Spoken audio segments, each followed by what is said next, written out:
ஒரு 3 digit number form பண்றோம். இதுல இருந்து இது 2ஆல டிவிசிபிள் ஆகுறதுக்கான ப்ராபபிலிட்டி எத்தனைன்னு கேக்குறான். எத்தனை நம்பர்னாலும் ஃபார்ம் பண்ணலாம், அதே நம்பரை வச்சும் ஃபார்ம் பண்ணலாம், ரிப்பீட்டட் இல்லாமலும் ஃபார்ம் பண்ணலாம். அப்படின்றப்ப நம்மளுக்கு எதை வச்சு நம்ம 2ஆல டிவிசிபிளா இல்லையான்னு சொல்லுவோம். இது ஈவனா இல்லையா, இதை வச்சுதானே 2ஆல டிவிசிபிளா இல்லையான்னு சொல்லுவோம். இந்த நம்பர் ஈவனா இல்லையான்றதை வச்சுதான் 2ஆல டிவிசிபிளா சொல்லுவோம்.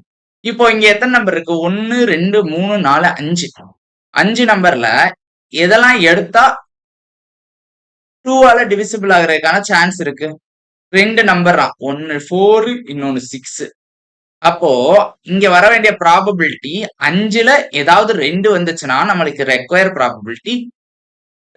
Probability 2, total chance 5. இங்க 5 நம்பர் வர சான்ஸ் இருக்கு. அதுல நம்மளுக்கு தேவையானது 2 தான். 2/5 அம்புட்டு தான். கிளியராங்கய்யா?